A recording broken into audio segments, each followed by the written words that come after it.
The most important piece of life advice I ever got came from a Garfield comic. In 1982, Jim Davies published this Garfield comic. In it, Garfield, a hater, mocks Odie for achieving something he usually shouldn't have the ability to do. I'll give you a second to read it. Around that time, I was being carted off to a psychologist specialized in children. I was 5. Dr. Silva was his name, if my memory doesn't fail me. And Dr. Silva was a soft spoken, kind, but still very professional man. My mom had taken me to Dr. Silva because the school they signed me up for was not impressed with my motor skills and concentration abilities. They recommended I see a children's psychologist before they deemed me capable of receiving an education. And also, for the longest time, because of my concentration issues, my parents thought I was actually deaf. So a therapist seemed like the sensible option. Now, ADHD wasn't something that Ecuadorian psychologists were looking for back in the 80s. So, as it was, Dr. Silva was already starting off with an incomplete set of tools. So, once a week, I'd go in for therapy, the first of many shrinks, which is surprising because I grew up in an environment where therapy wasn't a thing you did. That was for crazy people, people who couldn't get their shit together. And Dr. Silva would have me do questionnaires and motor skill exercises. I remember drawing lines through mazes just to prove that I could stay within the walls. In hindsight, I was being boxed into a particular way of thinking before I'd even lost all my baby teeth. The shortest path between point A and point B was always going to be a straight line, but I had to be mindful of the walls, even if they were just on a printed sheet of paper. And these were simple concepts that I didn't quite understand back then. I was always overthinking. And after each session, my mom would take me to get ham sandwiches, and that was the highlight of my day. Dr. Silva, a good man with good intentions, made 2 terrible mistakes by the time we had finished. He told my mother that I had gifted level IQ, and also that I would never be able to draw. I found out about the IQ thing, and that shit would haunt me forever. I was the kid born with the gift. One should never squander the gift. One should go on to make great things and undertake big projects. One should always remember to make use of the gift.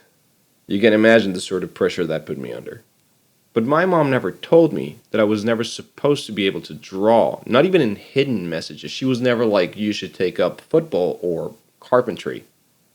I never found out that I wasn't supposed to be able to draw, and she never discouraged me from trying, even with a medical diagnosis to the contrary. Needless to say, I am to this day unimpressed with my medical results, and I will be seeking a second opinion.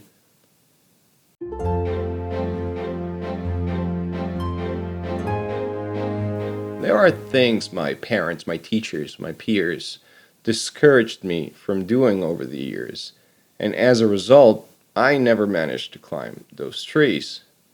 And it's not their fault, it wasn't mean spirited, it was just that their voices were louder than mine. I wanted to be an actor, and I was scoffed at. And there was also that week in 2004 where I told my dad that I wanted to be a fashion designer, and that was the week that I learned how to use a defibrillator. I wanted to be a detective when I was a kid, but then again, I'm glad that I was discouraged from doing that because it turns out I'm not really cut out for police work. I just wanted a fedora and a magnifying glass and a big trench coat. I was discouraged by my friends in school to go into an after-school mano-a-mano fight with my personal bully. They knew. I would have gotten my introvert ass handed to me. There's that one line in Fight Club that goes, how much can you really know yourself if you've never been in a fight? And to this day, my answer is, huh? What? But I can draw. because no one ever told me that I couldn't. It's the outside noise that'll get you. Think about all the times you've self-censored yourself from doing what you actually want to do or saying what you're actually thinking. Well, maybe not all of the times, we don't have time for that, but you know what I mean.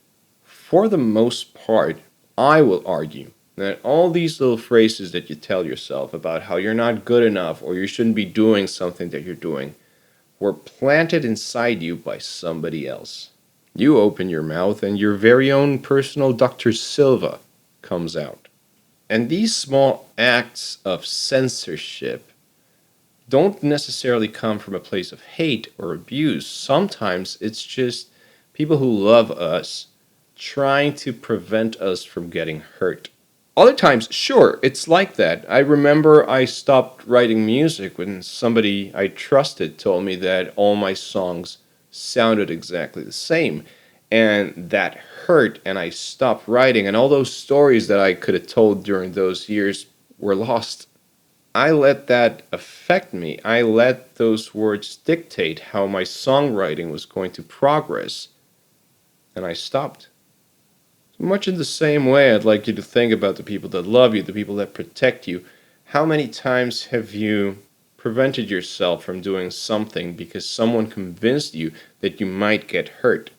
And I've argued a lot about this on this channel in the sense that sometimes you need that pain. Sometimes you need the hurt.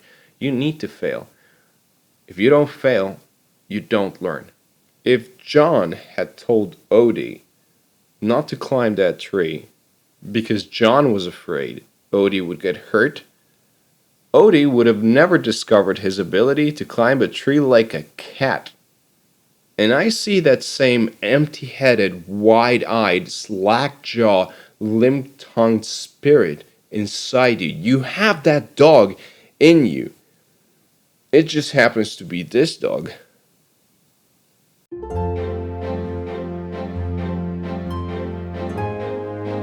Sometimes people come up to me and say, I wish I could draw like you, but they don't mean it.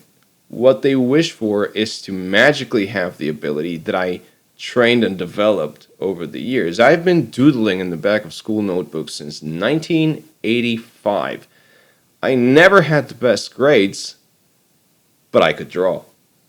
And I wasn't born with any special skills or talents. That's just a crutch that people like to give you. I trained informally, sure, but I still trained. I showed up every day.